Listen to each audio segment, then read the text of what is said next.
గణేశాయ నమ. గాయత్రదేవ్య నమ. ఓం శం శనేశ్వరాయ నమ. అసలు మన జీవితంలో శని దోషం ఉంది అని ఎలా తెలుసుకోవాలి?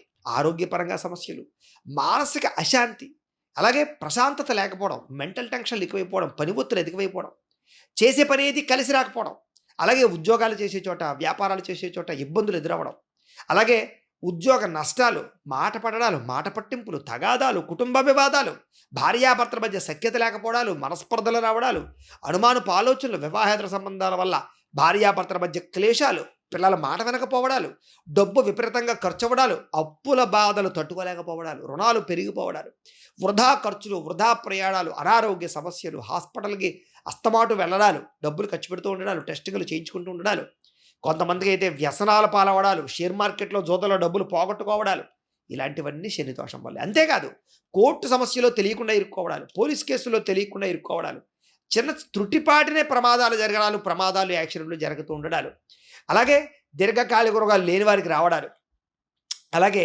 కావలసిన వాళ్ళతో గొడవలు, కుటుంబంలో గొడవలు, అన్నదమ్ములతో అక్క చెల్లెలతోటి వివాదాలు, ఇలాంటి సమస్యలన్నీ మీకు ఉన్నాయి అంటే కనుక మీలో ఖచ్చితంగా శని దోషం ఉన్నట్టే. ఎందుకంటే శనీశ్వరుడి వల్ల ఇలాంటి సమస్యలన్నీ కలుగుతూ ఉంటాయి. అయితే ఇక్కడే మనకు అనుమానం వస్తుంది, ఏమండి శనీశ్వరుడు అంత దుర్మార్గుడండి, అంత దారుణంగా మనల్ని హింసిస్తాడండి అని చాలామంది విచిత్రంగా మాట్లాడుకుంటూ ఉంటారు. ఈ వీడియో వింటే అలాంటి వాళ్ళందరూ ఆలోచనలు పటాపంచలైపోతాయి. ఎందుకంటే శనీశ్వరుడు అంటే సామాన్యుడు కాదు. ఆయన ఎంత ఇబ్బంది పెడుతున్నాడో, ఎన్ని సమస్యలకు గురి చేస్తున్నాడో, దానికి తిరిగి కొన్ని 10 రెట్లు 100 రెట్లు తిరిగి మనకు సుఖాల్ని, భోగాల్ని, ఐశ్వర్యాన్ని ఇచ్చేవాడు కూడా ఆయనే. కానీ ఎవరికీ తెలియదు ఈ విషయం.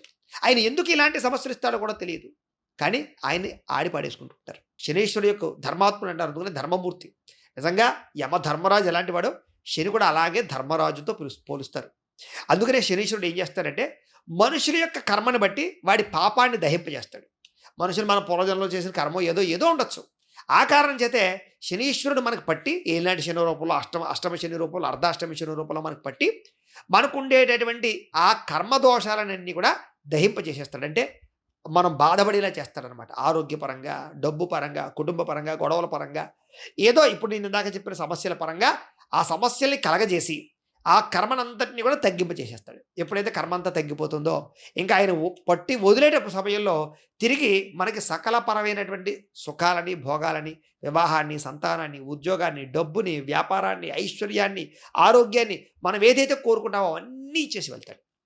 దీన్ని బట్టి అర్థం చేసుకోండి, ఏదైతే ఇబ్బంది పెట్టేవాడు ఉన్నాడో ఆయనే తిరిగి అనుగ్రహాన్ని ఇచ్చేటటువంటి శక్తి కూడా ఆయనకే ఉంది. ధర్మాత్ముడు, నిజంగా ధర్మంగా ఉంటాడు. మనం చేసిన కర్మను బట్టి నిజంగా శనీశ్వరుని కనుక సరిగ్గా ప్రార్థన చేసి, తపస్సు చేసో, పూజ చేసో, లేదా పరిహారాలు చేసో అనుకోండి, ఎంత ఇవ్వాలో దానికి 100 రెట్లు ఇస్తాడు.